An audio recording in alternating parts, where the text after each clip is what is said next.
खुशामदीद, बहुत बहुत स्वागत आपका। प्रोग्राम आप देख रहे हैं सलाम जेके और सुबह के 8:37 हुआ चाहते हैं। रोजाना की तरह आज भी हम प्रोग्राम आपका लेकर आए हैं सलाम जेके और आज के प्रोग्राम में भी मुख्तलिफ मौज़ूआत हैं। जैसा कि हम बैनुल-अक़वामी खबरों की तरफ जाते हैं, तारीख में आज का दिन क्यों अहम है ये आपको बताते हैं और इसके साथ साथ ख़ास तौर से हमारी नज़र रहती है दिल्ली से कश्मीर वादी तक, जम्मू से लद्दाख तक क्या कुछ सियासी सूरत हाल है, सिक्योरिटी सूरत हाल पर मबनी खबरें आपके सामने रखते हैं।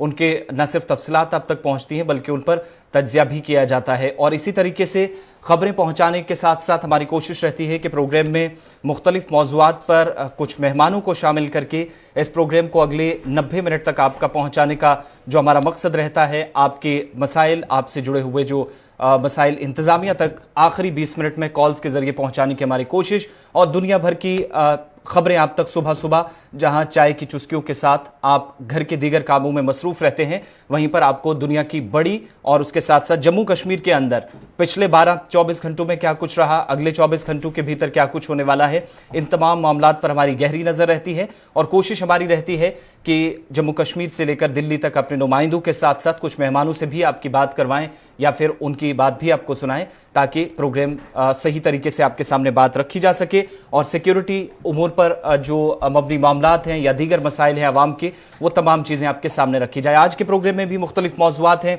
जहां पर हम आपको बताएंगे कि श्रीनगर हवाई अड्डे पर इंतजामिया का एक बड़ा मंसूबा जिसके तहत काम शुरू होने जा रहा है और मौसमियाती तब्दीली के बीच कई इलाकों के अंदर एक बार फिर बादल फटने की खबरें सामने आ रही हैं और साथ ही साथ कौमी शाहराहों के बंद होने की इतलात सुबह सुबह मौसूल हो रही हैं।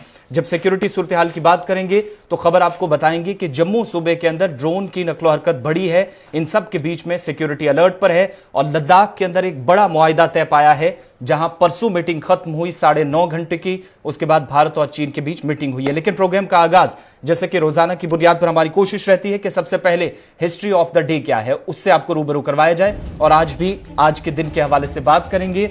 यानी आज अगस्त की 2 तारीख है। सबसे पहले बात भारत और पाकिस्तान के हवाले से, जहां पर चीनी दरामद करने की इजाजत 2001 में आज ही के दिन पाकिस्तान ने भारत से चीनी दरामद करने की इजाजत दी और पाकिस्तानी हुकाम की तरफ से इस्लामाबाद के अंदर जो काबीना की मीटिंग हुई उसके बाद यह फैसला हुआ था। 1955 में सोवियत यूनियन ने एटमी तजुर्बा किया था। 1990 में इराक ने कुवैत पर आज ही के दिन हमला किया था। 1944 में तुर्की ने जर्मनी के साथ सिफारती ताल्लुकात तोड़ दिए थे और कई वर्षों की जो दोस्ती थी वो बिलाखिर खत्म हो गई थी। 1790 में अमेरिका में पहली बार मर्दमशुमारी हुई थी और 1922 का आज का दिन काफ़ी अहम इसलिए चूंकि समुद्री तूफान की वजह से तकरीबन 60,000 अफराद चीन के मुख्तलिफ हिस्सों के अंदर जो हलाक हुए थे। आज का दिन इसलिए भी चीन के अंदर जहां पर आज तकरीबात का एहतमाम किया जाता है और सभी लोगों को याद किया जाता है। यह आज के दिन के हवाले से माजी में आज का दिन क्यों खास रहा है और इस पर बात करना क्यों ज़रूरी है। प्रोग्राम में हमारे साथ इस वक्त हमारे सीनियर साथी साहिल अमीन भी जुड़ चुके हैं और सीधा उनके पास चलते हैं क्योंकि खबरों का आगाज हम मशरकी लद्दाख की खबर से करेंगे। नाज़रीन मोहतरम, खुशामदीद आपका। मैं हूँ आपका मेज़बान साहिल अमीन और प्रोग्राम में कुछ देर से ही हम स्टूडियो पहुँचे, इसके लिए हम माजरत खा है। लेकिन प्रोग्राम का आगाज़ आसिफ रशीद ने किया और आसिफ रशीद ने आपको बताया कि इस प्रोग्राम में आज जो मौज़ूआत हैं जिन पे हम बात करने जाए उनमें सबसे अहम 1-2 मौज़ूआत हैं। जहाँ हम जम्मू कश्मीर इंतज़ामिया की बात करेंगे तो जम्मू कश्मीर इंतज़ामिया की जानिब से लगातार हुक्मनामे जारी किए जा रहे हैं और उन हुक्मनामों की अगर हम बात करेंगे तो कहीं ना कहीं ज़मीनी सतह पर कुछ हुक्मनामों को सराहा जा रहा है तो कुछ हुक्मनामों से आम लोगों के अंदर तशवीश भी पाई जा रही है। आज के प्रोग्राम में उन हुक्मनामों की भी बात होगी, लेकिन उसके साथ साथ मौसमी सूरत हाल और मौसमी सूरत हाल के बीच मुख्तलिफ मकामात पर बादल फटने की जो खबरें सामने आ रही है उससे न सिर्फ जानी नुकसान हमने देखा कश्तवाड़ के अंदर बल्कि वादी कश्मीर के अंदर काफ़ी पैमाने पर अगर देखा जाए तो माली नुकसान भी हो रहा है लोगों को और लोगों के साथ साथ सरकारी और गैर सरकारी तामीराती ढांचों को भी काफ़ी नुकसान हो रहा है। और भी खबरें हैं जिन पे हम बात करेंगे, जैसा कि जम्मू सूबे के अंदर लगातार ड्रोन के हवाले से खबर सामने आ रही है। लेकिन सबसे पहले प्रोग्राम की शुरुआत भारत और चीन के रिश्तों की जब हम बात करते हैं और भारत और चीन के रिश्ते उस वक्त देखने को मिला कि कशीदगी पाई जा रही है जब LAC पर तनाव देखने को मिला। लेकिन इस बीच कमांडर सतह की मीटिंग और कमांडर सतह की मीटिंग के दूसरे रोज ही एक अहम खबर सामने आ रही है, जहां पर मीटिंग 10:30 बजे परसों सुबह शुरू हुई थी और 9:30 जाकर खत्म हुई। इस मीटिंग के बाद चूंकि फौज की तरफ से जो स्टेटमेंट जारी किया जाना होता है कि मीटिंग का खदोखाल क्या रहा, क्या कुछ बातचीत हुई, उस हवाले से इंतजार था और बिलाखिर जो अब तफसीलात सामने आई है जिसमें यह पता चला है कि मीटिंग के बाद उसी तरीके से एक हॉटलाइन एक बार फिर कायम की गई है जैसे भारत और पाकिस्तान के बीच 24 और 25 फरवरी को हुआ था। सिक्किम सेक्टर में भारत और चीनी फौजियों के दरमियान एक हॉटलाइन कायम की गई है ताकि खित्ते में लाइन ऑफ एक्चुअल कंट्रोल पर एतमाद को मजीद बहाल किया जा सके, बेहतर किया जा सके। साथ ही फौज का जो बयान सामने आया है, हॉटलाइन कांगड़ा शुमाली सिक्किम में भारतीय फौज और चीन की जो पीपल्स लिबरेशन आर्मी है इसके दरमियान तिब्बती जिसे खुद मुख्तार इलाका कहा जाता है, यहां पर भी खंबा जोंग इलाके में पहले से ही है। साथ ही हॉटलाइन का मकसद जो मशरकी हिस्सा है लद्दाख का, वहां पर कायम करने का सिर्फ ये है कि कोर कमांडर सतह की बातचीत से पहले जितने मामलात पर बात नहीं हो पाती थी, ये पता नहीं चल पाता था कि फौज की तरफ से अब आगे की पेशरफ्त क्या होनी है, क्या उनका रद्द-ए-अमल है। इस हवाले से अब फौज को जमीनी सतह पर कमांडर्स से पल पल की जो जानकारी है उससे भी आगाह किया जाएगा और दोनों अतराफ क्या पेशरफ्त होने वाली है। भारत की तरफ से हॉटलाइन के जरिए चीन को जो अपनी तरफ सरगर्मियां हैं उस हवाले से आगाह किया जाएगा और उस पर पीपल्स लिबरेशन आर्मी क्या कर रही है वो भारत को खबर दी जाएगी। तो बड़ा फैसला उस वक्त लिया गया मीटिंग के 24 घंटों के बाद ही कि मशरकी लद्दाख की सूरत-ए-हाल को मद्देनजर रखते हुए सिक्किम से अरुणाचल प्रदेश से मशरकी लद्दाख तक जहां पर गोगरा हॉट स्प्रिंग पर कोशिश यह है कि अफवाज को पीछे हटाकर कशीदगी को कम किया जाए, जो पिछले 1.5 या सवा 1 बरस से यहां पर बनी हुई है उसको खत्म करने के लिए बिलाखिर अब एक और स्टेप लिया गया है और स्टेप यह है कि हॉटलाइन कायम कर दी गई है दोनों अफवाज की तरफ से। चलिए, भारत और चीन के रिश्तों के हवाले से बात हो रही है और कमांडर सतह के 12वीं दौर की जो मीटिंग उसके बाद जो ये फैसला सामने आया है, कहीं ना कहीं ये नज़र आ रहा है कि जिस तरीके से बातचीत का सिलसिला जारी है उससे कशीदगी को कम किया जा रहा है। लेकिन इस बीच हम जम्मू कश्मीर का रुख करते हैं और जम्मू कश्मीर के अंदर सबसे पहले हम जम्मू की बात करेंगे और जम्मू सूबे के अंदर लगातार पिछले 1-2 महीने से जैसा कि ड्रोन की खबर सामने आ रही है, सरहद के नज़दीक या सरहद के नज़दीक जो रिहायशी इलाके हैं वहाँ पर लोग ड्रोन को देखते हैं। आज एक बार फिर न सिर्फ जम्मू सूबे के अंदर बल्कि सांबा के अंदर एक बार फिर ऐसी खबरें सामने आ रही है। जम्मू कश्मीर में ड्रोन की नकलो हरकत बढ़ रही है और सांबा से जहां पर कल ही खबर बताई थी कि 3 मुख्तलिफ मकामात पर ड्रोन्स देखे गए, लेकिन अब बड़ी ब्राह्मणा के इलाके में 4 ड्रोन्स नजर आए हैं और एक ड्रोन के मुतालिक इतलात ये हैं कि फौज के कैंप के बिल्कुल नजदीक ड्रोन देखा गया है, जिसके बाद सिक्योरिटी एहलकार अलर्ट पर हो गए हैं। मकामी लोगों को भी सरहदी इलाकों पर नजर रखने की खबर दी गई है। तकरीबन 8:40 से 9:30 बजे के वक्त के दरमियान जो जराए से इतलात मिली और उसके बाद फौज की तरफ से भी इसकी कंफर्मेशन की गई है और एसएसपी सांबा की तरफ से कहा गया कि 4 जो फ्लाइंग ऑब्जेक्ट्स थे मुश्तबा तौर पर ये ड्रोन जो हो सकते हैं बड़ी ब्राह्मणा के अंदर देखे गए और सिक्योरिटी फोर्सेज ने इस इलाके के अंदर जहां पर पुलिस पहले से ही लोगों से मदद ले रही थी कि आप इन इलाकों पर नजर रखने के बाद हमें इतला दें, तो दूसरी तरफ बड़ी ब्राह्मणा के अंदर जब देखे गए यहां पर एसडीपीओ निहार रंजन और एसएचओ इंस्पेक्टर बाकी तमाम लोगों की अगुवाई में जो टीमें काम कर रही हैं उन्होंने ग्राउंड पर नजर बनाए हुए हैं और खबर जो 4 ड्रोन्स की थी उसकी बाद में तस्दीक भी की गई। मकामी लोगों की तरफ से भी इस इलाके के अंदर बताया यह गया कि 4 ड्रोन्स मुख्तलिफ मकामात पर, बल्कि एक ड्रोन उस फौजी कैंप के साथ जो एक अहम तंसीबात में से माना जाता है सरहद के करीबी इलाकों पर या बैनुल-अक़वामी सरहद पर नजर रहती है। इस बीच अपने नुमाइंदे के पास भी चलेंगे, हमारे साथ ऋषि खजूरिया थोड़ी देर में ज्वाइन करेंगे, लेकिन बड़ी खबर यह है कि लगातार पिछले 48 घंटों के दौरान कुल मिलाकर 7 मुख्तलिफ मकामात पर ड्रोन्स देखे गए हैं। कल के 3 जिनकी तस्दीक पुलिस ने कर दी थी और आज ये मुसलसल दूसरा दिन है। डिस्ट्रिक्ट पुलिस सांबा की तरफ से भी इसकी कंफर्मेशन की गई है कि 4 फ्लाइंग ऑब्जेक्ट्स मुख्तलिफ इलाकों के अंदर देखे गए और ड्रोन की सरगर्मियां जो 27 और 28 तारीख के बाद बढ़ी हैं उसमें इजाफा जिला सांबा के अंदर देखा गया। ऋषि खजूरिया हमारे साथ हैं। ऋषि, क्या कुछ मजीद अपडेट्स हैं? देखिए, बिल्कुल आसिफ, मैं आपको बता दूं कि लगातार पिछले जो कई दिनों से ड्रोन देखने का सिलसिला अभी भी लगातार जारी है और देर रात अगर बात करें तो बड़ी ब्राह्मणा इलाके में भी 4 ड्रोन जो वो स्पॉट किए गए हैं और ये जो चारों ड्रोन हैं ये सैन्य शिविर के आसपास जो वो देखे गए हैं और उसके बाद लगातार सर्च ऑपरेशन बड़े पैमाने पर चलाया गया है, क्योंकि ये पता लगाना जरूरी है कि कहीं ड्रोन ड्रॉपिंग तो नहीं हुई है या फिर जिस तरह से ये सैन्य शिविर के आसपास ये मंडराते हुए नजर आए तो कहीं मैपिंग तो नहीं अलग अलग इलाकों की जा रही है। इन्हीं सारी चीजों को ध्यान में रखते हुए लगातार सर्च ऑपरेशन यहाँ बड़ी ब्राह्मणा के भी कई अलग अलग इलाकों में चलाया जा रहा है। वहीं अगर बात करें सरोर इलाका, यहाँ पर कुछ विशेष समुदाय भी रहते हैं तो वहां पर भी ये पूरा सर्च जो किया गया है। कहीं ना कहीं ऐसा भी हो सकता है कि या तो हथियारों की जो वो डिलीवरी पहुंच सकती है या फिर ड्रग्स की डिलीवरी भी हो सकती है ड्रोन के माध्यम से, क्योंकि सरोर एक ऐसा इलाका है वहां पर कुछ लोगों द्वारा ड्रग्स का काम किया जाता है। तो ये सारे तार जो वो जोड़े जा रहे हैं, सारे एंगल जो है वो खंगाले जा रहे हैं। और इससे एक दिन पहले आपने देखा कि गढ़वाल के कई अलग अलग इलाकों में ड्रोन देखना, तो ये अब एक चिंता का विषय बन चुका है। और लगातार इसके ऊपर जो सुरक्षा व्यवस्था है वो तो कड़ी कर दी जा चुकी है। सुरक्षा एजेंसियां भी अब जो वो अलर्ट है, लेकिन चिंता का विषय ये बना हुआ है कि आखिर जो फ्लाइंग ऑब्जेक्ट्स देखे जा रहे हैं ये आखिर है क्या। क्योंकि एसएसपी सांबा राजेश शर्मा जी ने भी साफ तौर पर कहा कि 4 फ्लाइंग ऑब्जेक्ट्स देखे गए हैं और विद रेड लाइट, यानी रेड लाइट उनकी ब्लिंक करती हुई नजर आई है। तो इस चीज से आप इनकार नहीं कर सकते कि ये ड्रोन हैं। लेकिन कहीं ना कहीं चिंता ये है कि जिस तरह से रिहायशी इलाकों की बात करें या फिर सैन्य शिविर की बात करें, तो हर एक इलाके में ड्रोन बात नजर आ रहे हैं। और 15 अगस्त को लेकर अगर बात करें तो मात्र कुछ दिन बचे हुए हैं। इसको लेकर तमाम ये एक बड़ा सिक्योरिटी थ्रेट भी बना हुआ है कि आखिर किस तरह से इसके ऊपर कंट्रोल करना है। हालांकि कुछ इलाकोों में एंटी ड्रोन सिस्टम का जिक्र किया जा रहा था कि वहां पर ड्रोन को ट्रैक किया जा रहा है, लेकिन अभी फिलहाल चाहे जिला सांभर की अंतर्राष्ट्रीय सीमा की बात करें या दीगर अलग अलग इलाकों की बात करें, तो लगातार पिछले कई दिनों से जो पाकिस्तान की ड्रोन वाली साजिश है ये लगातार देखी जा रही है। और लोगों में इस समय काफी ज्यादा खौफ बना हुआ है कि कहीं हमला ना हो जाए ड्रोन के माध्यम से, या कहीं हथियारों की खेप ना डिलीवर हो जाए। इसलिए ड्रोन ड्रॉपिंग कहाँ पर हुई है कहाँ नहीं हुई है, इस पे कर लगातार सर्च जो वो सिक्योरिटी फोर्सेस द्वारा लगातार चलाई जा रही है। फिलहाल अभी कोई सुराग हाथ नहीं लग रहा है।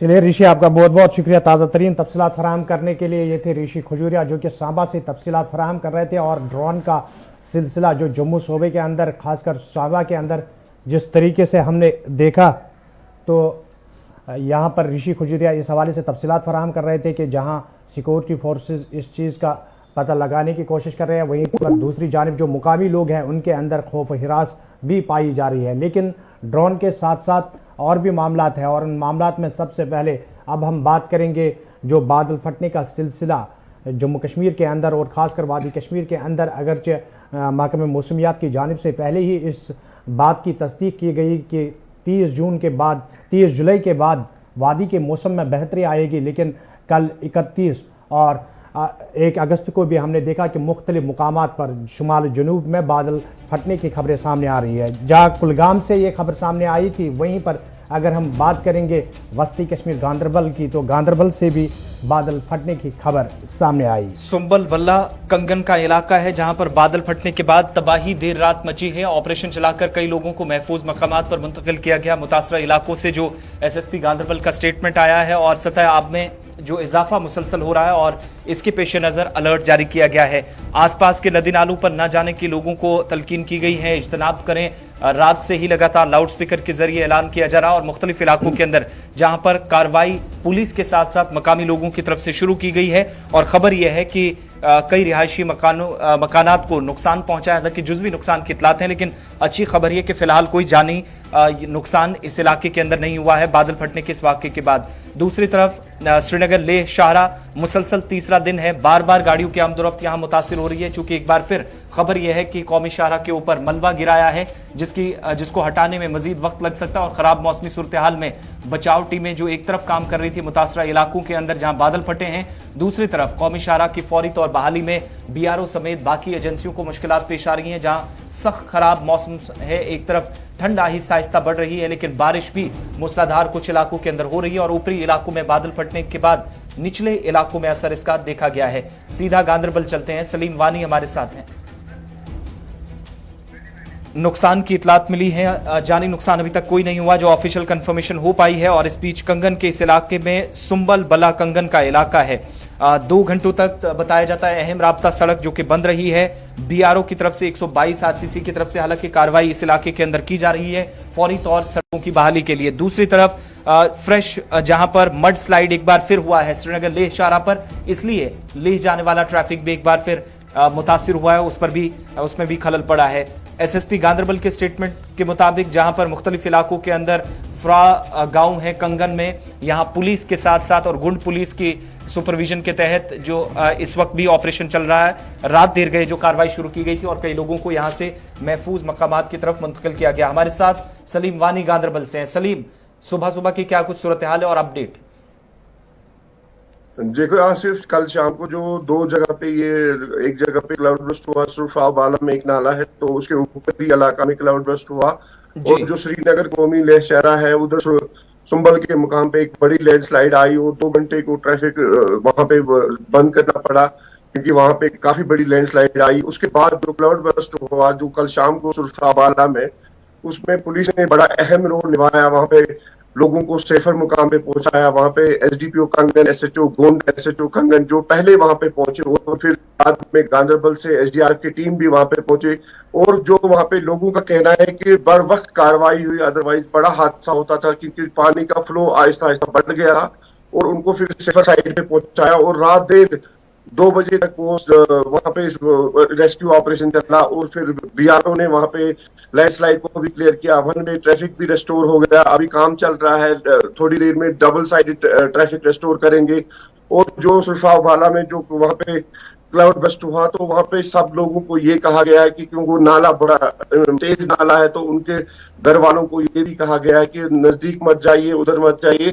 तो लेकिन सब लोगों को हिफाजत पुलिस ने वहां पे निकाला और सेफर साइड पे पहुंचाया। सलीम, जिन लोगों को निकाला गया उन्हें कहां पर महफूज मुकामात में रखा गया, किस जगह, किसी सरकारी? देखिए अमीन, जो सुरफा जो वहाँ के नजदीकी गांव है, उनके जो घरों में वहां पे पहुंचाया, और जो साइड में मकान है जो जिनको खतरा नहीं है वहां पे पहुंचाए, क्योंकि वहां उस टाइम अंधेरा था, बड़ी मुश्किलात से पानी में घुसना पड़ा। मुझे लगता है कि लोगों का ये भी कहना है कि हम बड़े शुक्रगुजार हैं कंगन पुलिस के, क्योंकि जिन्होंने हमको उस टाइम लाइटें दिखाई, और हमको वहां पे कोई सहारा नहीं था अल्लाह के बगैर, और हमको बराबर वहां पे सलीम, अगर इस इलाके की बात करें, गांधरबल कंगन की बात करें, तो नाला सिंध भी है जिसमें आज तक काफ़ी जाने चले गई, और उसके साथ साथ पावर कैनाल की बात करें, उसकी फेंसिंग नहीं है। इस बीच जब यहाँ पर क्लाउड बर्स्ट हुआ या ज़मीन खिसकने का वाक़ा पेश आया, इंतज़ामिया ने नाला सिंध के आसपास और पावर कैनाल के आसपास क्या कुछ इंतजाम किए? क्योंकि इससे पहले भी हमने देखा कि यहाँ पर बहुत से हादसे सामने आए। बिल्कुल अमीन, आपका कहना सही है। जो ये हादसा होते हैं या जब ये ऐसे हादसा होते हैं, तब एडमिनिस्ट्रेशन, मुझे लगता है कि एडमिनिस्ट्रेशन उस टाइम बड़ा शाना बशाना चलती है। लेकिन इस चीज को उस टाइम देखना है कि क्योंकि जो कंगन वालों की डिमांड थी कि जो कंगन में जो डंपिंग साइड में एक पावर कैनाल है उसकी फेंसिंग हो जाए, और जो सुंबल पावर कैनाल है उसकी फेंसिंग हो जाए, ताकि हर साल दोस्त में मतलब या कोई लेडीज होता है उसकी जाती है। लेकिन यहाँ पे वहां पे जमीनी सतह काम करने की जरूरत है। ऐसा ना हो कि कोई हादसा होता है उस वक्त काम हो, जैसे आपने देखा कल गुठली बाग में क्लाउड बस्ट हुआ, जो कंगन से लेकर गांधरबल तक रोड पे एनक्रोच हुआ है, ड्रेनेज सिस्टम खत्म है, रोड खत्म है, उसको देखने की जरूरत होती है। सलीम, आपका बहुत बहुत शुक्रिया। आज आप तफसीलात, ताज़ा तरीन तफसीलात फराहम कर रहे थे। कंगन से थे सलीमानी कि जिस तरीके से वहाँ पर क्लाउड बर्स्ट हुआ और उसके बाद इंतज़ामिया मुतहरिक हुई, क्योंकि इस इलाके के साथ में ही नाला सिंध और जो पावर कैनाल हैं वो इस इलाके के साथ है। उसकी वजह से इंतज़ामिया को ज़्यादा मुतहरिक रहना होगा, क्योंकि लोग जब वहाँ से निकल कर आएंगे तो यहाँ पर कोई हादसा पेश ना आए, इसको भी मद्देनज़र रखना है। लेकिन इसके साथ साथ ज़रा हम किश्तवाड़ की भी बात करेंगे, और किश्तवाड़ के बारे में आप जानते ही कि लगातार पिछले 5 दिन से वहाँ पर इंतज़ामिया मुतहरिक है, रेस्क्यू ऑपरेशन जारी है, और जिस तरीके से यहाँ पर क्लाउड बर्स्ट हुआ और उसके बाद जो तूफ़ान यहाँ पर आया, बहुत सारी लाशें जो है वो इंतज़ामिया को मिली, लेकिन अभी भी तकरीबन 1.5 दर्जन से ज़्यादा लोग जो है वो अभी भी लापता है। और इस बात का अंदाज़ा लगाया जा रहा है कि क्लाउड बर्स्ट के साथ ही ये लोग जो है वो मलबे के नीचे दब गए होंगे।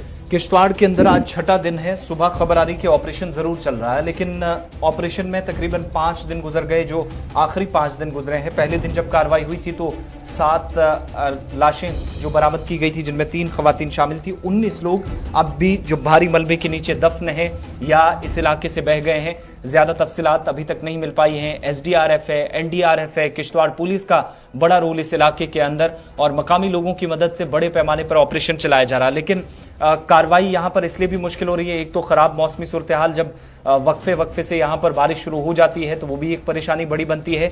दूसरी, दूर दराज इलाका है। पहले दिन से हम आपको बता रहे हैं कि रोड कनेक्टिविटी नहीं है। जो कोई जाता है 6 से 7 घंटे का पैदल सफ़र तय करके उसके बाद ऑपरेशन का हिस्सा बनता है, चाहे वो इंतज़ामिया हो या सिविलियंस हो। लेकिन इन सब के बीच में बड़ी परेशानी, मलबा भारी है और भारी मशीनरी का इस्तेमाल करना भी यहाँ पर इंतहाई मुश्किल है, क्योंकि रास्ता कोई साफ इस इलाके तक पहुँचता नहीं है। अजय शान हमारे नुमाइंदे इस वक्त हमारे साथ हैं। क्या कुछ आज 6ठे दिन की सूरत हाल है इस मुतासरा इलाके के अंदर? अजय, देखिए आसिफ, आज भी वो रेस्क्यू ऑपरेशन जो है, जो तलाश है मलबे के नीचे लोगों की जा रही है। जैसे आपने खुद कहा कि लिमिटेड रिसोर्सेज के साथ वहां पर काम चल रहा है, कोई मैनुअली ज्यादा काम कर रहा है, मशीनरी वहां पर जा नहीं सकती है। जी हालांकि जो एनडीआरएफ के डॉग स्क्वाड है उनके को डिप्लॉय किया गया है, कुछ इक्विपमेंट उनके दूसरे जो टेक्निकल इस्तेमाल किया जा रहा है, लेकिन कामयाबी जो पिछले 5 दिन में वहां पर नहीं मिली। आज छठा दिन लगातार उनकी तलाश जारी है, लेकिन कहीं ना कहीं जो कामयाबी है अभी भी दूर है। तो जो एडमिनिस्ट्रेशन का फोकस है उस रेस्क्यू के साथ साथ कहीं ना कहीं रिहेबिलिटेशन की तरफ जा रहा है, रिलीफ की तरफ जा रहा है।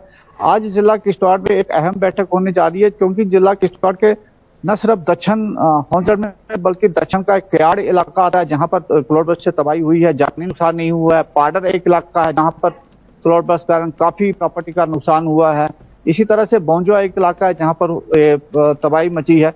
तो इसको लेके पूरी एक डिटेल सटक आज चर्चा होगी, और उसमें एसडीआरएफ के तहत क्या कुछ उसमें रिस्टोरेशन, क्योंकि बेसिक कम्युनिटी चाहे बिजली, पानी, सड़क और खासकर जो पुल दर्जनों के हिसाब से बह गए हैं, दर्जनों मकान यहाँ पर तबाह हुए, तो उसको लेके आज कोई ना कोई जो उसको दोबारा बनाने का काम होगा, उसको लेकर कुछ फैसला लिया जाएगा। तो कुल मिला के हर पहलू को लेके यहाँ पर काम चल रहा है। रेस्क्यू के साथ साथ रिहेबिलिटेशन को लेके आप ध्यान देना शुरू कर दिया है, क्योंकि जो ये स्थायी इलाके हैं, पहाड़ी इलाके हैं, यहाँ पर पहले से ही कई कमियां हैं। चाहे कम्युनिकेशन की बात करें, रोड कनेक्टिविटी की बात करें, तो जो तबाही क्लाउड बर्स्ट से हुई है, तो फिर वो इलाके कहीं ना कहीं हम अगर ये कहें कि आज़ादी से पहले जो एक सोने जैसे दिखता था उसी तरह के वहाँ नज़ारे देखने को मिल रहे हैं।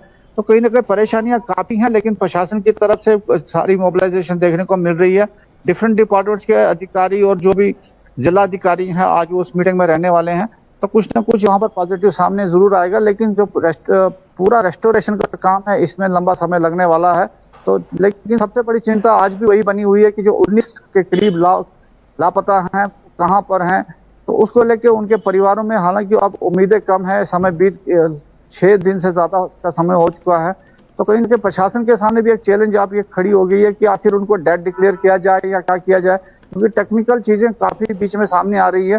तो जो हमारे पास खबर है कि लॉ मिनिस्ट्री जो अपना डिपार्टमेंट है जेके यूटी का, उसके साथ इशू टेकअप किया गया है। तो आने वाले दिनों में क्या कुछ सामने आता है देखने वाली बात होगी। लेकिन इस बीच ये भी खबरें हैं कि 5 जो डेथ हुई, 7 में से जो 5 डेथ हुई थी, जो उनके फैमिली मेंबर्स हैं, नेक्स्ट टू जो किल जो है उसके जो लोहाकीन है, उनको जो कंपनसेशन देनी थी वो दे दी गई है। आज इंजर्ड्स को वो पैसा ट्रांसफर किया जा रहा है। तो कहीं ना कहीं हर एक एंगल को लेके यहाँ पर काम चल रहा है, लेकिन फिलहाल कामयाबी ज्यादा हासिल नहीं हुई है। जी आसिफ, आज के वक्त में जो रिहेबिलिटेशन का प्रोसेस है वो कहाँ तक पहुंचा है? बड़ी परेशानी ये थी कि जो लोग अभी तक नहीं मिले हैं वो तो एक अलग मसला है, लेकिन जो ऑलरेडी डिस्प्लेस हो चुके हैं, बेघर है पूरी तरीके से, वहां मुकम्मल तौर पर क्या इंतजाम हो पाया है इन कम दिनों में, कम वसाइल के साथ?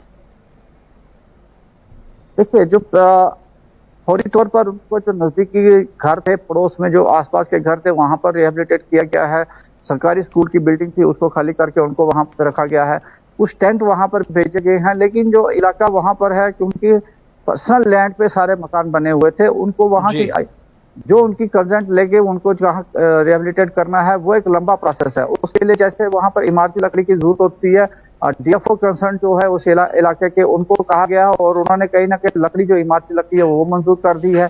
वो डिपार्टमेंट उनको फ्री मुहैया करवा रहा है। तो उसके साथ साथ जो एनजीओज हैं, कुछ स्टील लेके जा रहे हैं, कुछ कपड़े लेके जा रहे हैं, कुछ राशन लेके जा रहे हैं, पॉलिटिकल ऑर्गेनाइजेशन वहां पर पहुंच रही है। तो कहीं ना कहीं हर तरफ से ये काम चल रहा है।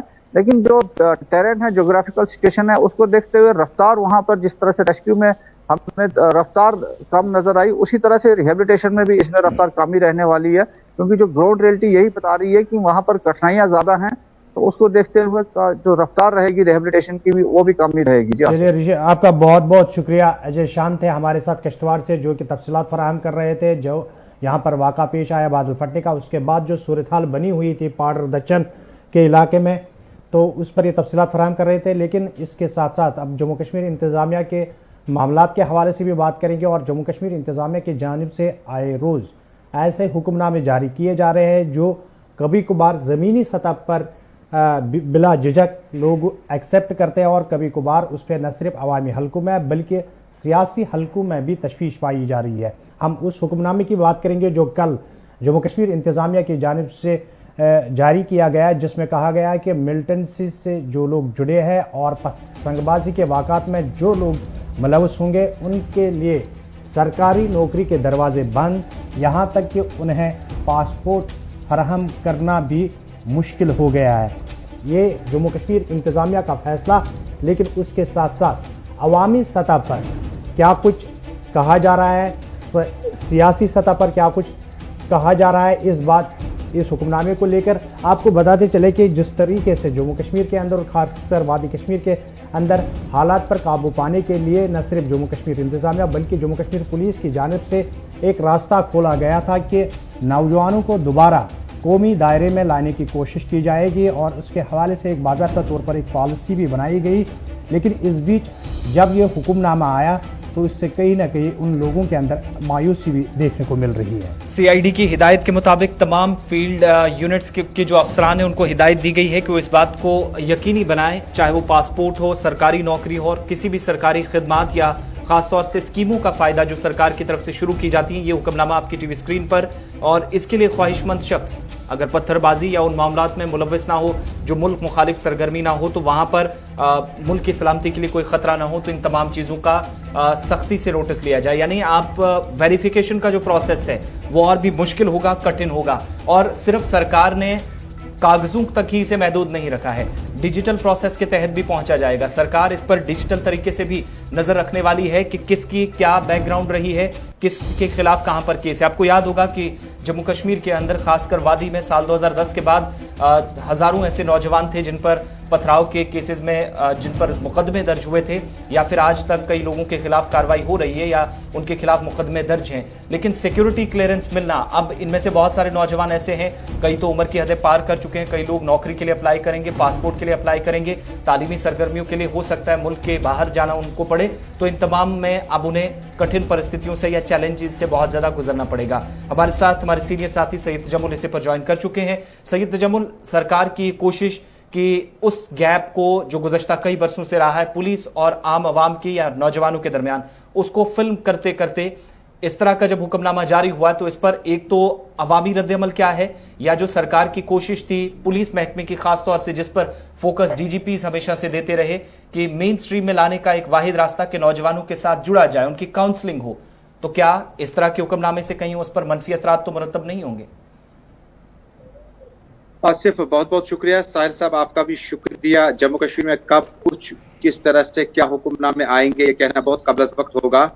जम्मू कश्मीर में साबिक वज़ीर आला मुफ्ती ने अपने दौरे इक़्तिदार में 11,000 के करीब बच्चों के जो केसेस थे उन्हें एमनेस्टी के दायरे में लाया। गर्ज ये था कि उनके खिलाफ जब FIR लगते वो तो छूट आते, लेकिन कोर्ट से बेल मिलने के बाद इनके जो आगे के रास्ते हैं अपने मुस्तकबिल को संवारने के लिए, जिसमें सरकारी नौकरियां और पासपोर्ट शामिल हैं, और ये वजह थी कि उसमें बड़ा ब्रेक थ्रू ये माना जाता था कि उन्हें जनरल एमनेस्टी यानी माफी नामे में ही लाया गया और उसके बाद केसेस FIR वगैरह वापस लाया गया। अब सरकार ने ये जो हुक्मनामा लाया ये ज़राए इलाक़ के पास है, लेकिन इससे पहले भी इस तरह के मामला चलते रहे और किसी भी शख्स को जिसने मुल्क दुश्मनी में हिस्सा लिया हो, आप 84 के प्रोफेसर गनी के वाकया से लेकर आज तक देख लीजिएगा, जो भी शख्स मुल्क दुश्मन मनाफरत फैलाने की कोशिश कर रहा हो सरकार के मुताबिक, हालांकि उस शख्स की इंफरादी मंशा क्या थी उसको जानने की कोर्ट बाद में तवालत उठाएगी, लेकिन फिलहाल जो हुक्मनामा है उसमें मिसाल के तौर पर आपको समझा दूं कि एक शख्स है, उसने कौमी दायरे से बाहर अपनी जिंदगी के बेशतर वक्त गुजारे, उसके बाद वो चला गया और उसके बाद उसके बच्चे ने पोस्ट ग्रेजुएशन नीट या दूसरा क्वालिफाई किया एग्जाम, उसमें उसका क्या कसूर है, उसका वालिद या उसका जो रिश्तेदार था वो चला गया। दूसरा ये कि जम्मू कश्मीर में पोस्ट बुरहान एजुटेशन के बाद लगातार सरकार पर नुक्तेचीनी थी कि आप लोग जो है इस तरह के अहकाम सादर नहीं करते हैं। गोलियां ठीक है, गोलियां चलेंगी, लोग मरेंगे जब एहतजाज होगा, डेमोक्रेटिक एहतजाज ना हो, लेकिन उसके बाद जब उनको नौकरियों से पासपोर्ट से बर्खास्त कर सकते हैं तो उन्हें कोर्ट जाना पड़ेगा। कोर्ट में जाने के लिए जब आपका नोटिफिकेशन निकलेगा तब तक डेडलाइन खत्म हो जाएगा। और दूसरी अहम बात, जब आप इनको पासपोर्ट देने सकते हैं और पासपोर्ट भी एक जमहूरी तर्ज अमल का हिस्सा, लेकिन CID जो डिपार्टमेंट है आप ये अलग से वेरिफिकेशन करेगा। मिसाल के तौर काफी लोग हैं आसिफ जो कौमी दायरे में नहीं थे लेकिन इस वक्त सरकारी मुलाजमत इख्तियार कर चुके हैं, कुछ वक्त उन्होंने वहां गुजारा, कुछ वक्त इन्होंने यहाँ वापसी करी, उन्हें उस वक्त CID से सियासी असर रसूख की बुनियाद पर या दबाव पर या इन्फ्लुएंस पर उन्हें कोई बड़ी परेशानी नहीं हुई। अब यूनियन गवर्नमेंट क्या चाहती है कि जम्मू कश्मीर में जो लोग कौमी दायरे से बाहर हैं या मुनाफरत फैला रहे हैं या मुल्क के खिलाफ इंस्टिगेट करें, लोगों को उन्हें उकसा रहे हों, उनके खिलाफ अब ये तरीका एक होगा कि उन्हें इखलाकी तौर पर, इख्तिसादी तौर पर बताया जाए कि जब तक आप मुल्क में हैं तब तक आप मुल्क के शहरी होने के साथ साथ पासपोर्ट होल्डर भी बन सकते, नौकरियां भी दी जा सकती है। अवाम का मिला जुला रद्दअमल है और अवाम ये कहती है कि जम्मू कश्मीर में चूंकि पॉपुलर गवर्नमेंट नहीं है, अवामी गवर्नमेंट नहीं है, लिहाजा इन फैसलों को वो बड़े सख्ती के साथ देखते। इस तरह से सख्त गिर मौक़िफ़ इख्तियार करने का मतलब है कि सीआईडी अपनी रिपोर्ट अलग से देखेगा। जो शख्स नौकरी लगा है, जिसके खिलाफ केस ज्यादा है, क्योंकि एक प्रिटेंडर स्टे भी है, तो डिफेंस लायर होगा, वो कल कहेगा कि इसको तो वेरिफिकेशन हुआ है पासपोर्ट के वक्त भी गवर्नमेंट, अब नया काउंटर बनेगा सीआईडी का जो इसकी अलग वेरिफिकेशन करेगा। अब आने वाले दिनों में चूंकि मामला जो है काफी हसास हैं और सरकार को भी यहाँ के मामला और यहाँ के नौजवानों के अमूरात को देखना होगा। हो सकता है कि कुछ एंटी नेशनल एक्टिविटीज में कुछ लोग रहे हों, लेकिन बाद में जो जनरेशन है उन्होंने तो किनारा कशी इख्तियार की है। बड़ा फैसला है, लेकिन तवक्कुआत अभी भी है कि शायद गवर्नमेंट जो है अपने फैसले को दोबारा देखे कि जो शख्स पढ़ाई करके नौकरी का हक हासिल नहीं करेगा, मुझे लगता है कि उस तर्ज अमल से लोग जो है वो इत्तफाक नहीं करेंगे। और जिस शख्स ने पढ़ाई करने के बाद एक डेमोक्रेटिक राइट हासिल करना है, पासपोर्ट हासिल करके मिडल ईस्ट यूरोप जाना चाहता है अपनी कमाई के लिए, उसको पासपोर्ट के हक से दूर करना, ये भी थोड़ी परेशानी है। लेकिन उम्मीद करते हैं कि आहिस्ता आहिस्ता जो है इन मामला पर जम्मू कश्मीर की सरकार जो है दोबारा हमदर्दाना गौर करेगी और एक उठाने के लिए 100 लोगों को शिकार न होना पड़े। बहुत बहुत शुक्रिया तफसीलात फराहम करने के लिए। सैयद तजम्मुल हमारे साथ थे और इंतजामिया का वो फैसला उस पर बात कर रहे थे। जो लोग तखरीबी कार्रवाइयों में मुलव्वस हैं उनके खिलाफ अब वेरिफिकेशन का जो मामला है वो और भी सख्त होने जा रहा है। इंतजामिया ने सीआईडी की जो ग्राउंड पर विंग्स काम करने वाली हैं, जो फील्ड स्टाफ है, उसको सख्त हिदायत जारी किए। वक्त छोटे से ब्रेक का है, ब्रेक के उस पर वापस आएंगे तो आपको तालीमी इदारे आज से कुछ हिस्सों के अंदर खुल रहे हैं, कहां पर बंद और कहां पर खुलेंगे, और वैक्सीनेशन के हवाले से इंतजामिया की तरफ से ताज़ा हुक्मनामा जारी किया गया है। और इसके अलावा यूनाइटेड नेशन सिक्योरिटी काउंसिल के अंदर जहां पर कमान कई ममालिक के पास अब तक रही, भारत ने अब अगले 1 महीने के लिए कमान संभाल ली है और एक तारीख रकम होने जा रही है। तफसीलात और भी हैं, खबरें और भी जम्मू कश्मीर से, हमारे साथ रहिएगा।